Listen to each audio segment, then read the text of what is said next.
aywa un jour une actu da nga def taxaw seetlu quand même ci benn chiffre mu soxal assemblée nationale. ak yoon yi nga xam ne quand même adopté nañu fa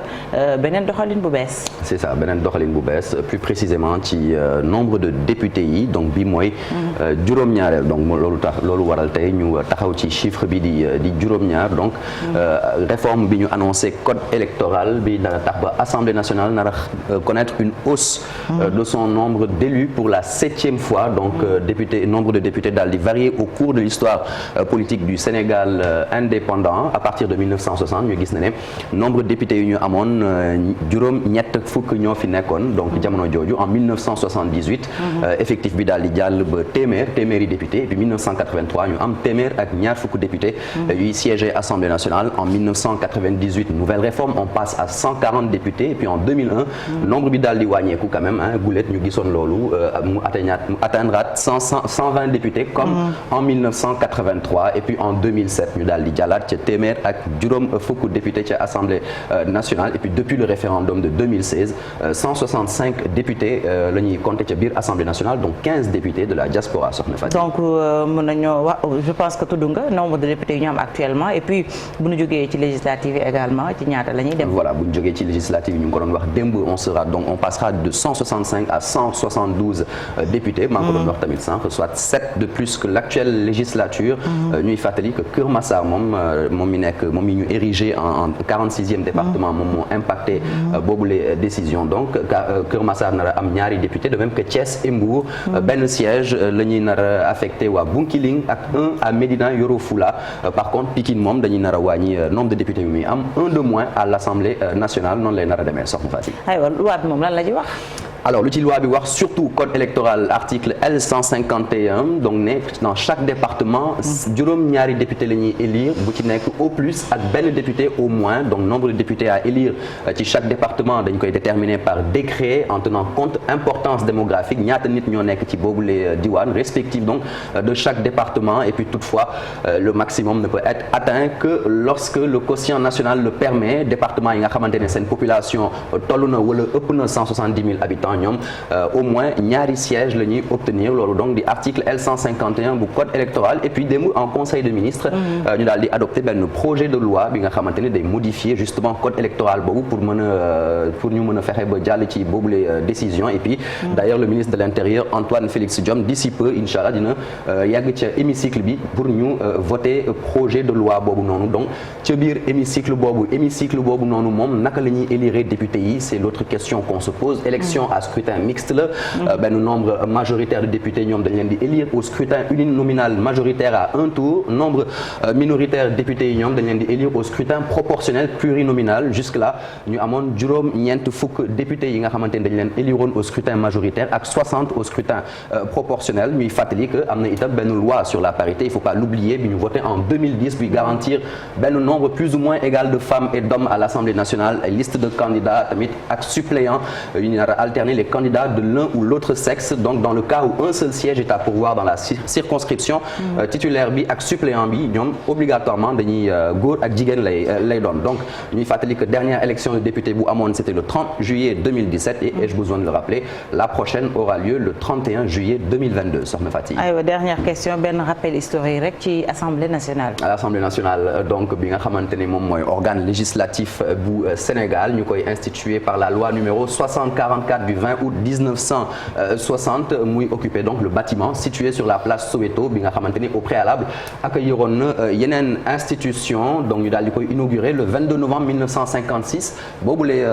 bâtiments daal di héberger le Grand Conseil de l'Afrique occidentale française donc AOF de 1956 à 1959 mu daal di doon après assemblée législative de la Fédération du Mali du 4 avril 1959 ba donc le 20 août 1960 ñuy fàttali que période yi nga xamante ni parlement bi il était bicaméral maanaam avec l'avènement du Sénat diggante 99 ba 2001 ak 2007 ba 2012 l'Assemblée nationale moom moo nekkoon la chambre basse actuellement donc moom mooy la seule chambre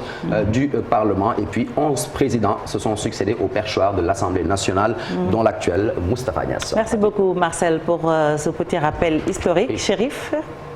waaw assemblée nationale institution la ñoom ñi nga xamante ne kon ñoom ñooy voté loi bi di contrôler rek action gouvernement beeg yu ni mel. mais Sénégal wax ngeen ko am na évolution ñu ngi jóge ci 80 députés nar a jëm ci 172 députés. c'est la loi qui le dit. article L51 boobu Marcel doon wax sànq. maintenant le problème mooy est-ce que sénégalais yi. ñoom am nañ kontaante wala mbégte ci seen assemblée nationale. wala est-ce que assemblée nationale bi nu bëgg. moom lañ gis tey ci Sénégal loolu nag gëw ma ni moom moo am. li ko waral mooy gis-gis bi nga xamante ni ñu am alors que rôle député rôle bu noble la boo xamante ne gis nga ko wax loi bu ñu fay voté fa leen di jaar ngir daal di koy voté. problème bi nag mooy je pense que nature suñu régime moom moo tax assemblée nationale mënut a yeewi boppam. député yi la ñu xaar ci moom déjà tànneef bi rek problème la te je pense que réforme bi gën a am solo du rek ci ay nombre de députés mais même mode de scrutin boo nañ ko xoolal parce que ni ñu ko defee tey ci élection locale yi passé maanaam nit ñi bu ñuy fal ñu xam ñi ni fal mais mënoo dajale ay nit rek ci benn liste surtout nationale bi ñu nekk département dinañ xam mais national bi duñ xam dañuy xool rek président bu dee majorité bi mooy xool gis nga opposition bi te waaye askan wi ñu ngi ci et cetera jël leen ñëpp falandoo leen loolu nag moom mooy tax des fois duñ mën a répondre li nga xam te mooy attente population yi législature bi passé ñoom dañ ne woon di coppite dina am rupture dina fa am ne sax comme moo nekk 13e législature bi dinañ wute ak la 12e législature mais ce qu'on a constaté c'est encore pire ndax scandale yi fa la ëppee jaaw wax na ko ci journalam bi ci kanam dinañ àtte ay député lan lañ leen di tuumaal ñu ne mbiram trafic la am na député yoo xamante ne ñu ngi leen jiiñ wàllu viol mooy affaire Ousmane Sonko bi Khalifa Sall tam buñ fàttali ci législature bi la bokkoon moom it affaire détournement corruption la ci caisse d'avance kii malheureusement après génn nañ ko ca député bi Bougazeli wàllu trafic de moom it ci législature bi la bokkoon affaire de trafic de faux billets la donc muy loo xamante ni ak yeneen yoo xamante ni gis nañ ko ci assemblée nationale bi donc faral di yëkkatiku ci débat yi soo amee mooy débat sax mënut a ñàkk ula xam nga yooyu sax mais des fois dañuy convoqué yoo xamee ni tamit yooyu sax mënul ñàkk assemblée Mbicco Mballo mu ñu fa nag mais xeexub idée la ñu bëgg que xeexub dóorante kurpañ ak saaga législature bi mooy législature bu gën a nul ci histoire politique gu Sénégal ñii moom jaruñoo yokkal Malick assemblée nationale bi njëkk am mooy affaire Mamadou Dia bi boobu aussi on peut dire la même chose mooy li ma la wax parce que boobu bu leen fàttali ni motion de censure ba ñi kër Lamine Gueye leen ko voté donc ñun tamit foofu donc fa la commencé donc yooyu c'est pas nouveau gis nga ko parce que boobu ñi ngi bëgg ñi naan Mamadou Dia leen ànd ak ñi naan Senghor gars yi assiégé assemblée nationale si vous vous rappelez les archives sont là. ça c'est vrai mais législature bi Chérif li ñu ciy gis franchement li ñuy xaar ci député bokkul ak li ñuy gis ci assemblée nationale. est-ce que ñii jar nañoo yokk déjà ça coûte très cher au Sénégal et aux Sénégalais ba pare ña fa nekk seen bopp lañ fa nekkal contrôle